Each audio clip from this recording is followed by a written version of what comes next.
All right, so this hopefully won't get too messed up. We are actually live on Facebook, a totally surprise Friday Night Live event. It's a takeover event. We're taking over the Facebook Power Pop Shop page. I'm DJ Gil, do the Power Pop Shop on WNUR. This is my sometimes co-host, Coffee Boy, special guest, DJ BK, right here.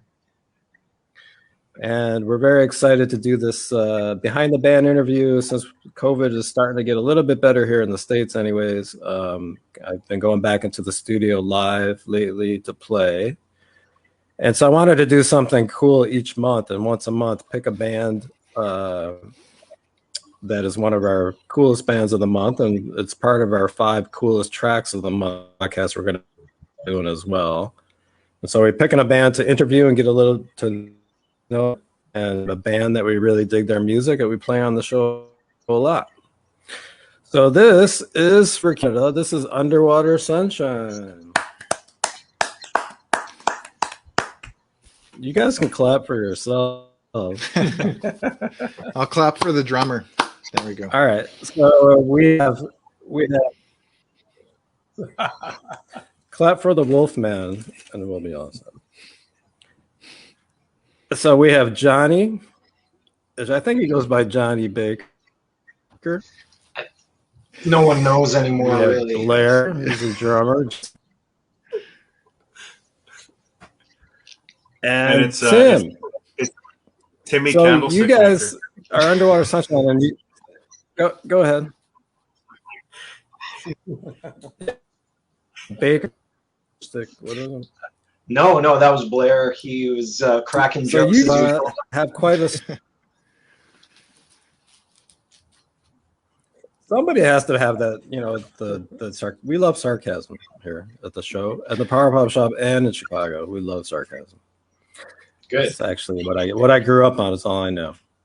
So, Underwater Sunshine. Now you guys have quite a story because Johnny is going crazy right on Facebook or whatever he's doing,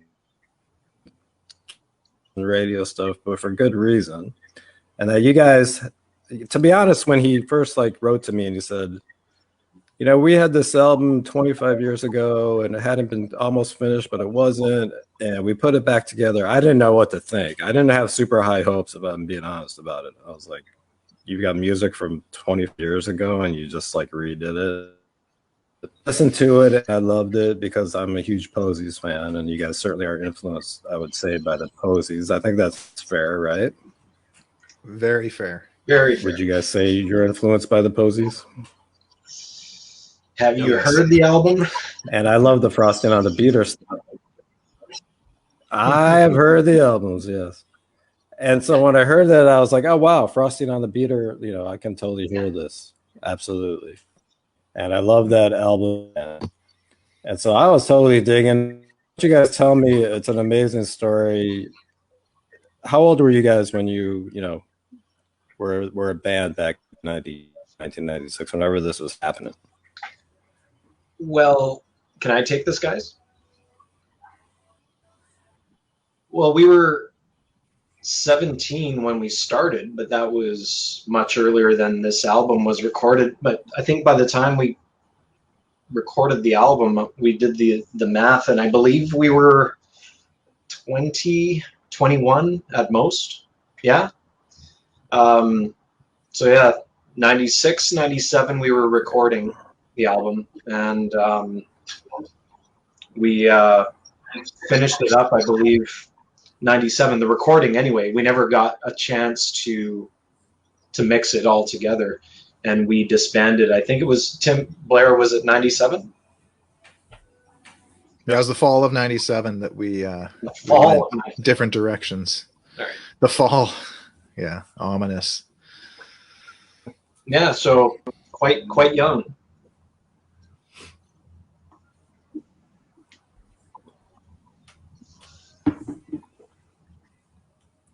All right. Band, you love the Posies. It's the mid-90s. You're watching, what was that movie? What was a movie for the 90s? Angles, and there's what's the one with Reality Bites? Jane and Garofalo, and what is that movie? Reality Bites. So you guys are watching Reality Bites, getting on all that stuff. There you go. Oh, there you guys are. Reality does bite. Awesome. You guys are doing that stuff, and all of a sudden you're recording. You went into a studio, I assume, and you're recording. There you guys. Look at those dudes. I don't see any flannel though. Tim still has flannel. He kept it from 1990. And you guys, sorry. And you guys, all of a sudden, you're almost done with this album, and tell me like what happens then, because it doesn't get out there into the world. What happened to the point? You guys can take this one, because I wasn't really involved in the decision making. Boy. So yeah, we get question. Yeah, therapy. Yeah, thank you for bringing us together, DJ Gil. We're gonna heal over this. No, actually, we're not. I'm out of here. Thanks, guys. Yeah, I know. So yeah. We had spent. I'm all about peace and love. I'm all about peace and love, man. Okay. Yeah. We'd spent probably, it was over the course of a couple of years that we recorded all that music for Suckertree, I would say. And we, by the end of it, we had like 16, 17 songs. And the timing was impeccable. So we had just finished recording, and we're like, okay, we got to get this thing out, like get it mixed and printed and get it out there. And suddenly I decided to go back to school, and something changed. It was just like, you know what, this has been fun, but it's time to move on to some different things. I remember having a lunch with Blair, I think, and just expressing, hey, like, I think I'm done for now. And then he was like, yeah, I think we're all kind of maybe done. So I remember that band meeting in your living room, Blair. No, you weren't at that lunch. No, but no, I wasn't done. You weren't done. No. Well, you aren't done. As it turns out, 25 years later, here we are. So we had an uncomfortable band meeting, but it was fairly amicable in the end. And I think you had some other prospects too, John, that if I remember you saying, some other interest areas. And so we kind of disbanded. However, we did play at least 2 shows after that. In fact, the last show that we played was 1999. Yeah. At the Starfish Room. Good show. March 6th. Okay. And incidentally, while I'm talking about dates, the band that was a precursor to Underwater Sunshine was called Sly Dog. Blair wasn't a part of this band. And we are one day past the anniversary of our very first show ever in a nightclub. We were 15 years old. Yeah. And I had braces. And I remember the door guy saying, "Are you 19?" I'm like, "Yeah." I smiled with my my brace face. Yeah. So that was yesterday. Wow. 30 years ago. And I do recall. Anyway, but that was our first nightclub gig, downtown Vancouver. And as Tim said, 15 years old. Our parents came along just to make sure we weren't getting ourselves into some trouble like it. And as all bands do, they would get the little rider of beers and whatnot. So the promoter said, "What do you guys want to drink?" So the 3 of us, the drummer at the time, Steve, he was a year older, so he was cool enough. He wasn't with us, but it was Enzo, Tim, and I. We went up to the bar, and they asked us, "What do you want to drink?" And all 3 of us ordered peach coolers. Right after we played some AC/DC covers and rock and roll tunes. So that was fun times. Well, it was an uncomfortable show. I remember feeling pretty self-conscious with your baritone voice singing Thunderstruck. Yeah. And the cymbal crashing in your head. Yes. Yeah, I think we lost Did we lose DJ Gil and DJ BK? Did we lose them?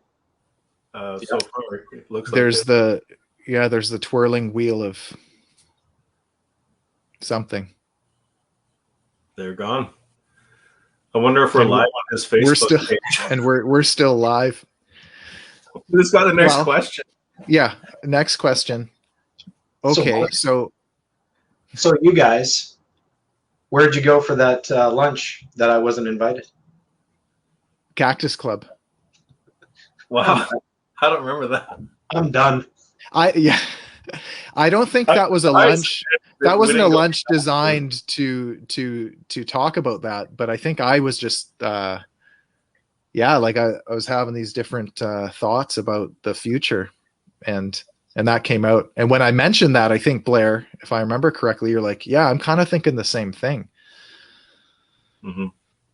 Going the same and way. then well, Enzo's response in our band meeting, not that I remember it, but I can imagine what it was. Yeah, okay, I'm done too. Yeah, sure.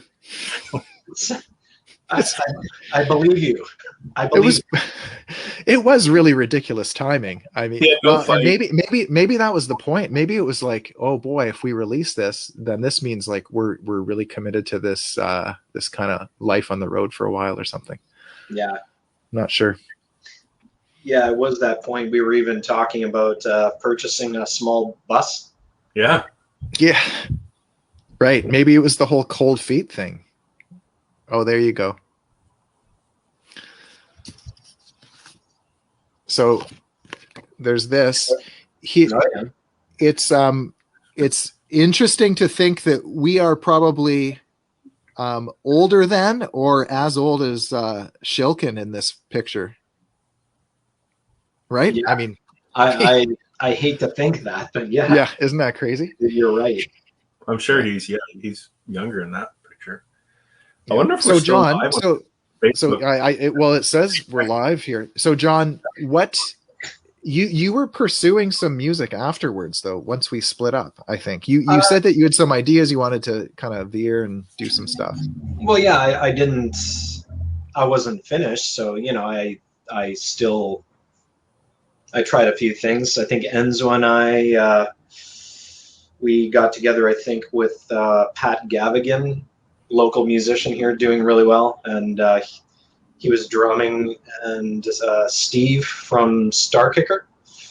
Yes. Yeah, we tried. You played with Steve. Yeah, just a few times.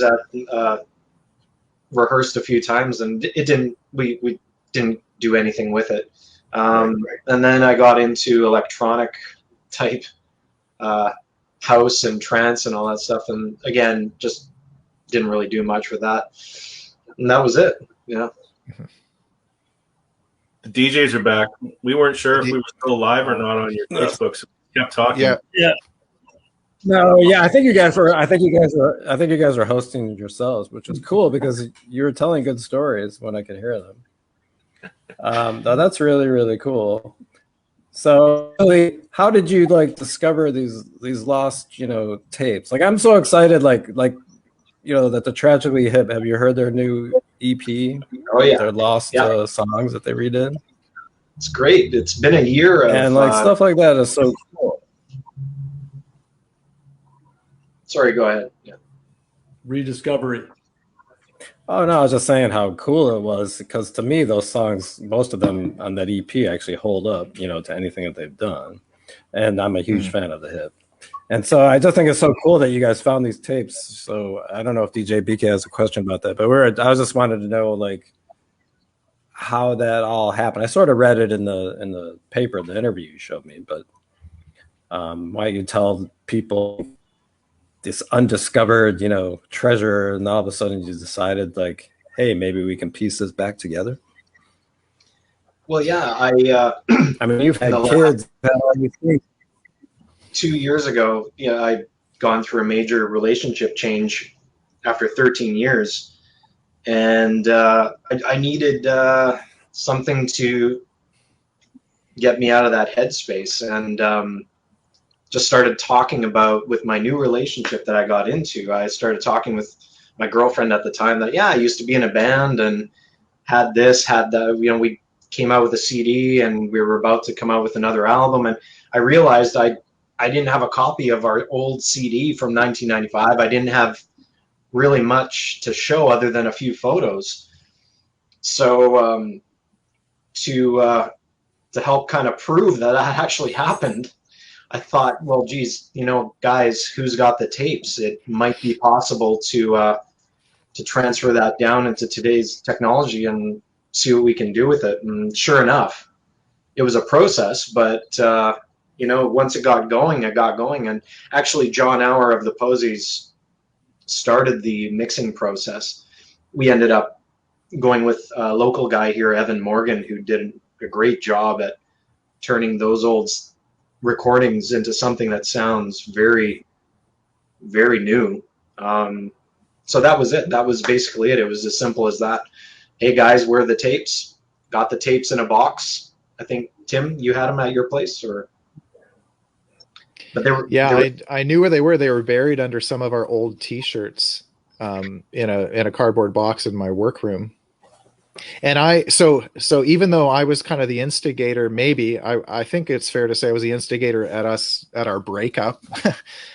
I often would think about those tapes and think, like, I'd love to hear that someday, and someday, and a year by year by year. And I remember at one point, Enzo, our bass player, we were talking, and he's like, "Hey, do you still have those tapes? Maybe I'm going to go rent an ADAT machine and see if we can do a rough mix." And this is like probably 15 years ago that we had that conversation, and then it never materialized. And of course, they're buried again.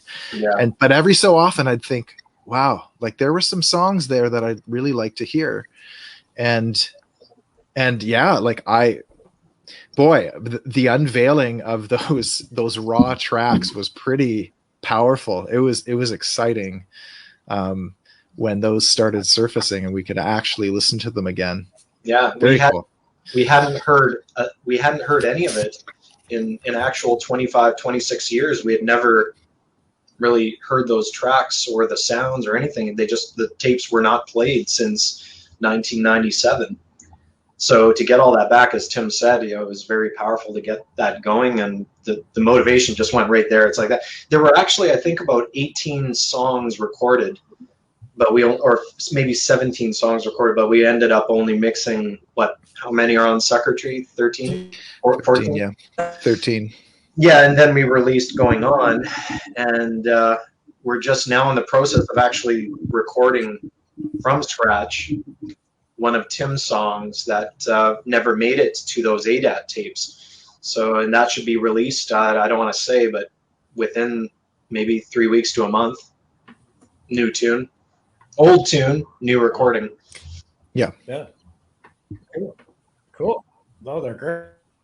DJ BK. By the way, the sound is as fresh as it was recorded yesterday.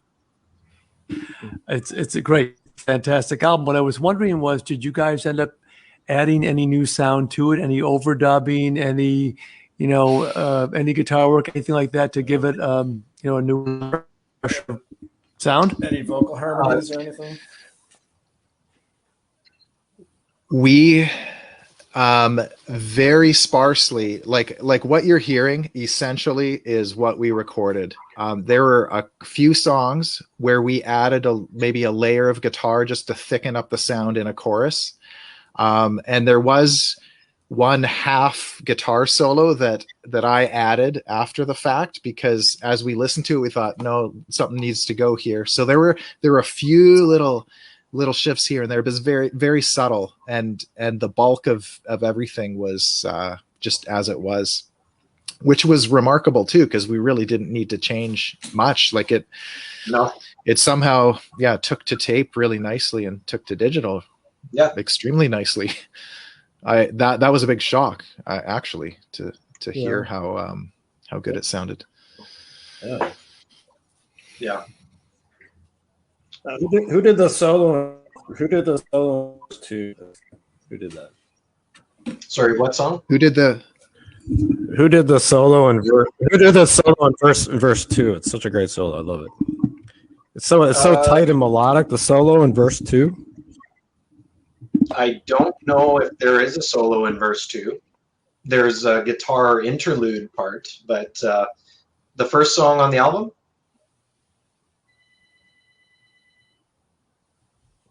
Unless I dreamed it. You probably dreamed it. There's a little solo in there, right? There's a little lead guitar. All right, I'll have to go back and listen. If I hear a solo, I'm just. Who did that? Yeah. But to answer your really question, that was all me. That solo was me. No, I don't know. It was from Tim. Tim is the guitar. I would call it a. I just want. I could call it lead guitar. It's not a long solo. It's not a Freebird or anything, or 25 or 6/4, but I'd call it a solo. Okay, that's cool, man. So, what are your plans? So going on. Is a new single, or was it an old? I know you released it as a single, but is that older track too? Yeah, that song was from those same sessions. It's going on. Yeah. Yeah, it was from the exact same sessions in '97. It didn't make the album, the LP, but it was an afterthought.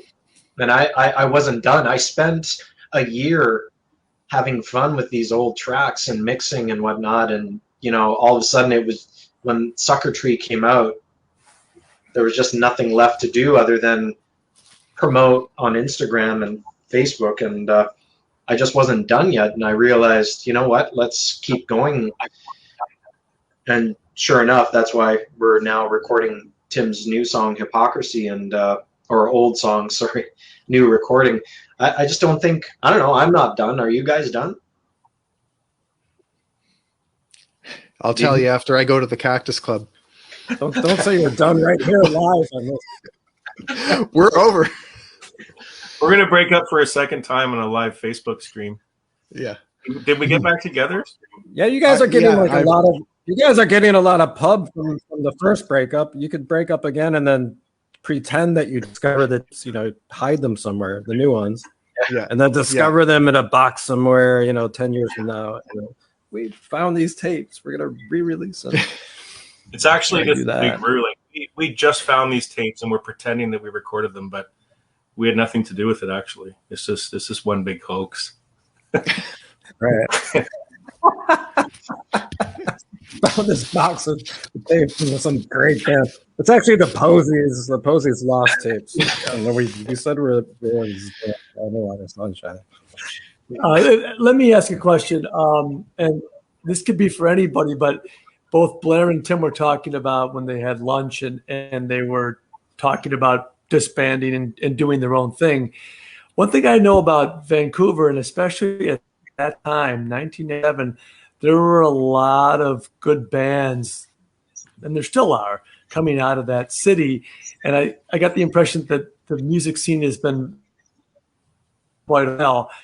And I'm wondering, since you haven't said much about it, were you concerned at the time about stepping away from the music business the music scene at a time where Vancouver was really starting to forge a name for itself musically? I don't know if we were worried about. I mean, I wasn't worried. I was not done with the band at that time.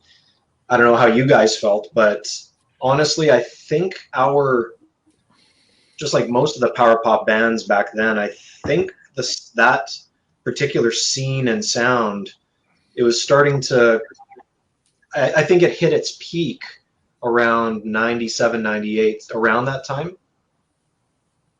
So it would kind of have made sense. The bands that we were listening to at the time, Sloan, Treble Charger, the Posies, Red Cross, all those guys, the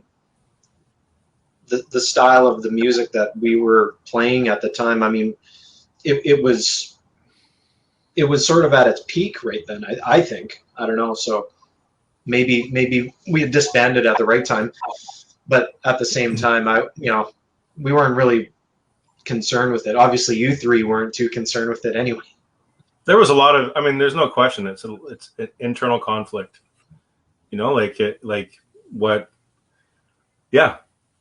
could have happened if we released it at that time. And so that wasn't an easy decision. There's no question. You know, we know we're making light of it, but it's that was a hard decision, and it was amazing playing with these guys, and they're over the years, you know, you think back and think, oh, what if we did release it? I wonder what would have happened, right? Of course, how can you not think that? But you know, we all make decisions and we move on. But for sure, it was that wasn't an easy decision. And to go a little further on that, well, I think it was tough for power pop bands. Go ahead. No, I was just going to say we recently had a few comments back and forth that by no means were any of us in the end unhappy with the decision that we made at the time. We're good in our careers and our families, and you know, it was the right choice. So it was just a lot of fun, that's all. And yeah, that's what stopped at the time for this particular fun in my life, and I guess their lives as well. But you know, we all went on into other things that we're very happy we did, and so it was probably the right decision at the time. I think I had a moment of clarity when you guys got kicked off our live interview. I think probably some of what was going on in my mind was, if we release this, we're committed. Like we're going to try to make a go of this. And so it was kind of a turning point, because we did think that even back then we felt these songs are fairly strong, and we were hoping at one point anyway to get a record deal or something and tour and do that stuff. And I think maybe, at least in my mind, I was like, okay, well, if we go through with this, I'm committing to a number more years of doing what I was doing. So if I'm gonna jump, it's gonna be now. Like we gotta, because maybe I was afraid of what might have happened, and I had some other ideas about what life might look like moving forward. Yeah. And in the end, like Blair said, well, I think I'm super thrilled, super thrilled with kind of how it all played out, because we're now enjoying something that's aged well, and it's so fun to look back and have those memories, and also to have all that we've done in the last 25 years. Yeah. Well, I mean, life is hard. It knocks everybody around. We've all go through ups and downs, as we should, you know, it's not quite always as fun as when we're young, but to do something that you do and to put out this incredible, it's a fantastic album. I mean, it's so smart. Everything for you guys to be as young as you were, the way you put all those songs together, everything that was in there, all the harmonies, all the bridges, everything was like so right. It was really, really impressive. I mean, it's, you know, so probably would have been cool at the time, because you could have gotten into a van, no doubt. You were at that age, and you could have just went all across Canada, went into this, and just like spent months on the road, smelled like, you know, eating Taco Bell and sleeping on top of each other in a van, and that could have been cool. But at the same time, you guys had a chance to do something now, and most people don't. And you know, and I'm sure you had like a big appreciation, because you doing it now because you love music and you love to play. So that's awesome. Yeah. Unique story. Yeah. Yeah, for sure. Yeah, it was a lot of fun. And, you know, we look forward to, I know it's been a very strange time, because we resurfaced this.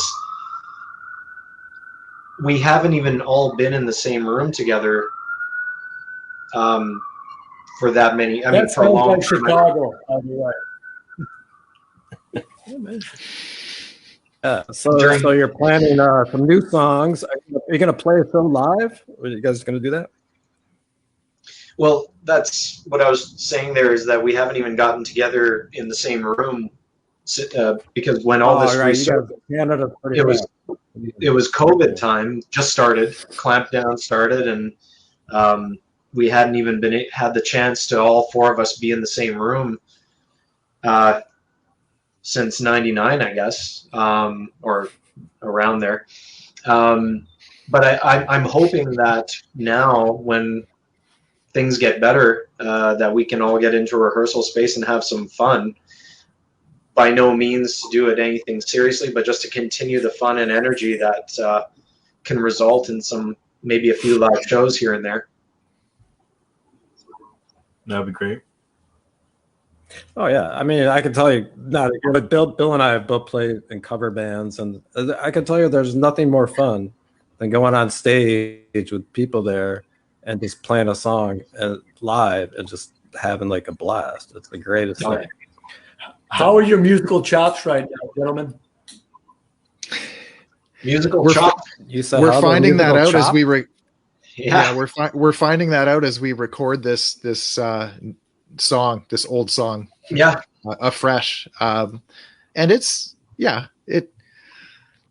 come back.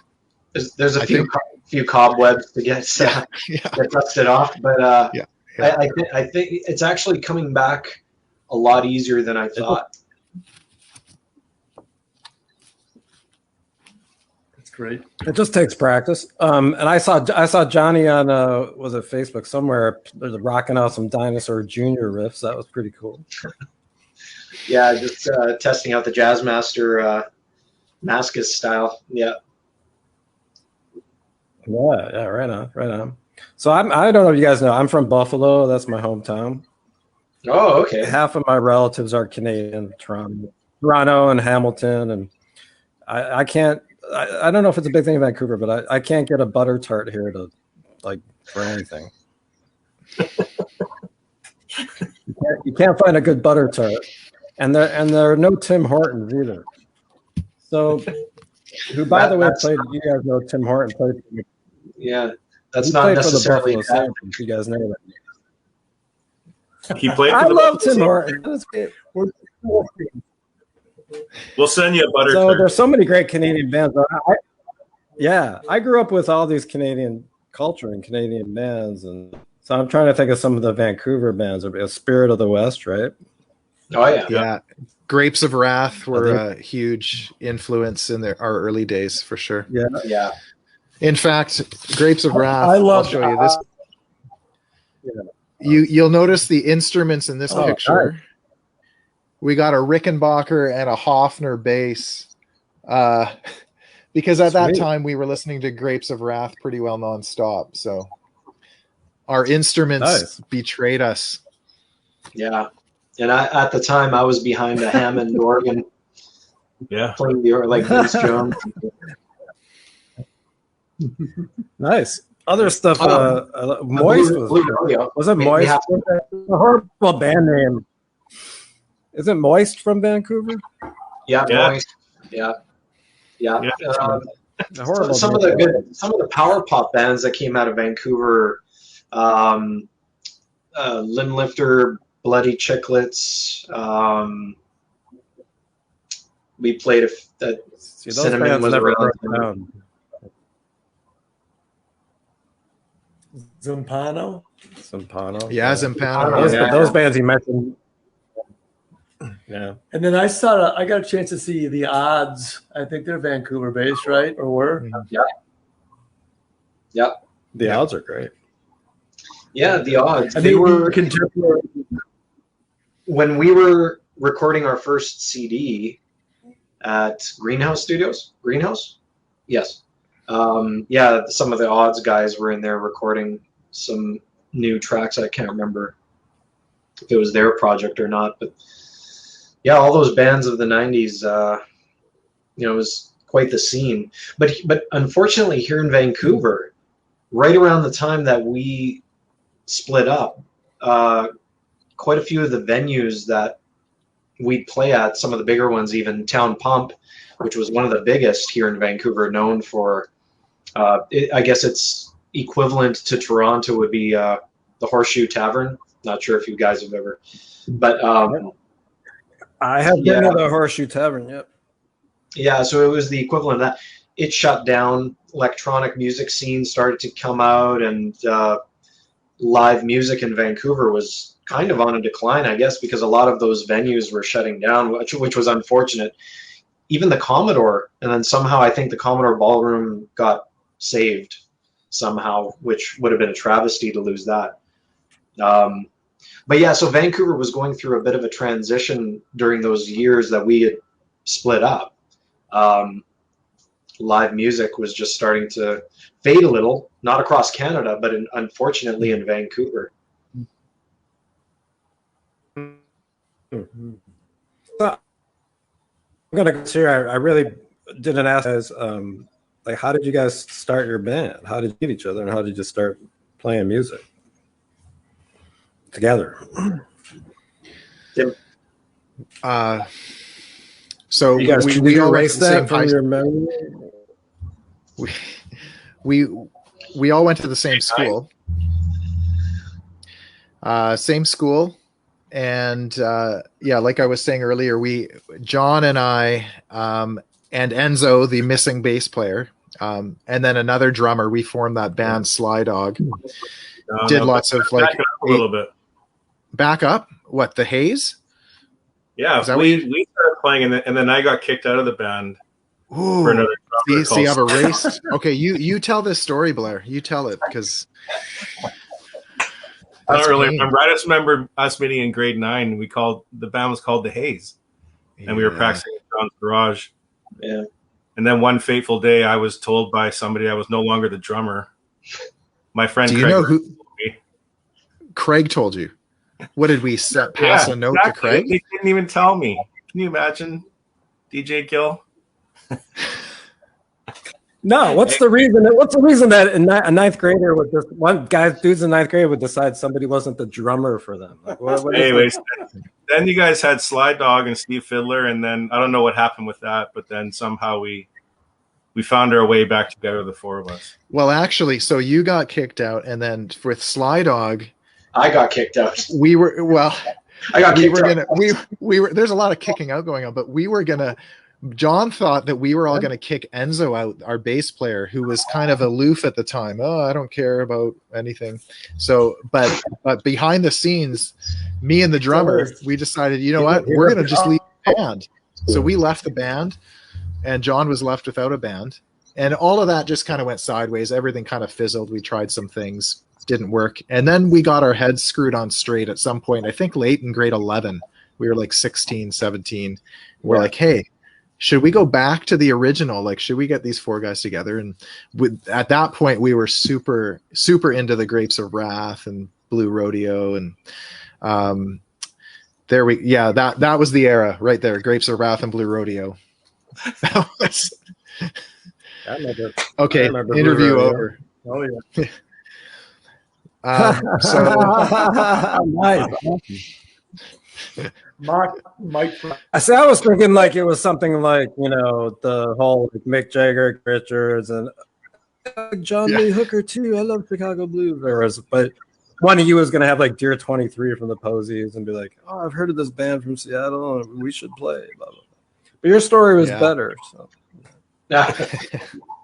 So yeah, we got together. It was junior high. We were 14, 15, whatever it was, and did a few Beatles tunes and tried it. We didn't, but then in grade, late grade 11 or early grade 12, we just decided to get back together, and those years we were listening to a lot of Grapes of Wrath, Blue Rodeo, Sky Diggers, those types of bands, and Sloan eventually came out with their first album, Smeared, or first main LP, Smeared, and then that changed us right there.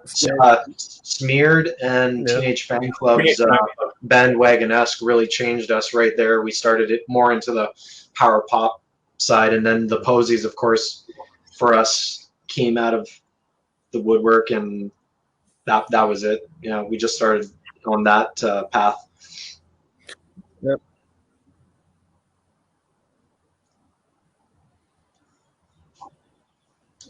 Well, we're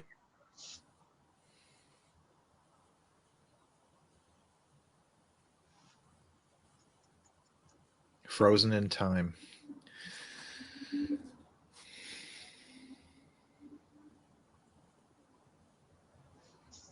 Technology. Mm-hmm. We might have to start interviewing ourselves again, guys. So what was your first release in grade 12? Well, when we were in grade 12, we rented an 8-track for a month, cassette.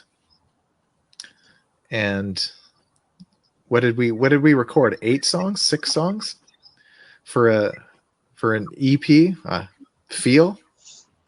Mhm. Yes, we did. And there was accordion featured in that, and violin. Yeah. There's us. Welcome back, guys. No, we just need Jen, Tim, and Blair. There they are. You disappeared into another realm.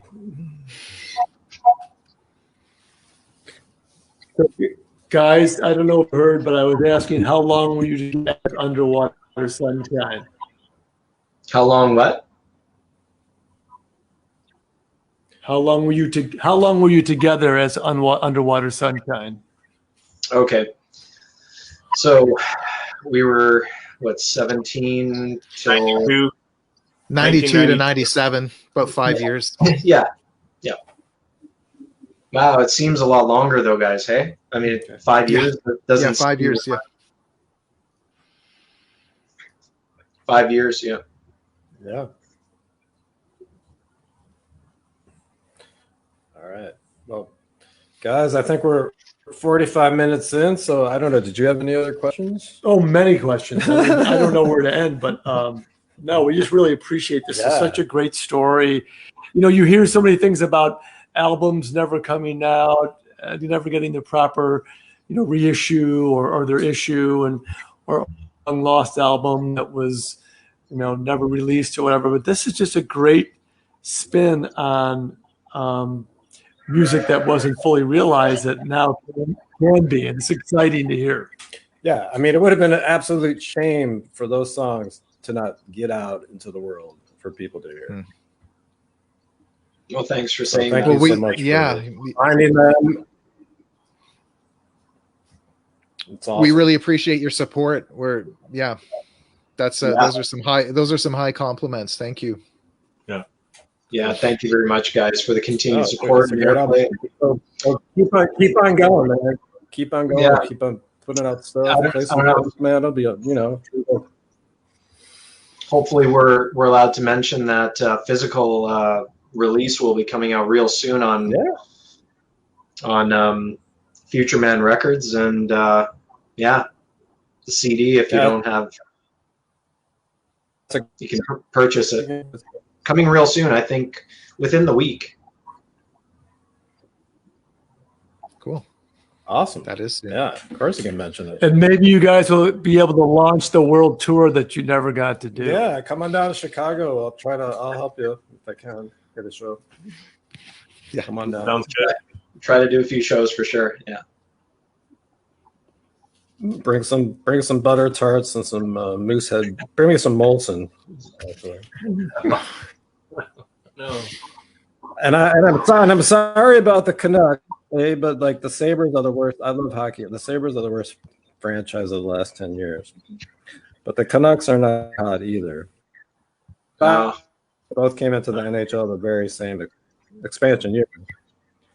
And the Sabres took the Sabres took Gilles Perreault from the famous French Connection. And Vancouver took Dale Talon, who was pretty good, but not at Gilles Perreault's level. No. Go Blackhawks. Well, So I don't know if I'm guessing everybody else. Well, actually, speaking of Chicago, And I love those. I love those old uniforms. Yeah, I love those old uniforms Vancouver had with the square and the stick and the the middle. Yeah, those are pretty iconic. But Tim, you got that picture of you in Chicago? Tim's actually originally from Chicago. No. I lived in Chicago for 2 years, though, from when I was 7 to 9 years old. So in Palatine suburb. And that's where I learned to break. That's where I learned. Oh yeah. Okay. Yeah, I learned to break dance there. And here's a picture of me at Lincoln Elementary. Lincoln Elementary, there's me on my head. Awesome. Probably, lifetime of chiropractic after that. Yeah. Rich times. Dude, yeah. Would that Yeah. explain your hairline? No, I'm sorry. That would mean. You're like the Vanilla Ice of Palatine. Yeah, that's right. Oh, that was going. Sorry. We can't go out with an insult. I'm sorry. When I was in high school, I thought I could rap. I actually made tapes, and I would give them to people at school. And they're okay, but we're not good. All right, well, you guys are awesome. As most Canadians, you guys are awesome. No, there's no coming back from that. Thank you guys so much. Guys, thank you so much. Thanks luck. This is going to be on Facebook. I'll re-promote it, and I'm glad we figured out a way to rap with you guys. You'll also be on the podcast, the 5 raddest tracks. You're one of the 5 raddest tracks. We still have to do that audio podcast. Awesome. Thank you so much. Thank you. You guys are thanks, rad. thanks again, guys. Take care of yourselves. Have a good night. All right, thanks, guys. All right, Thank you. Have a great weekend. Yeah, You too, guys. See you later.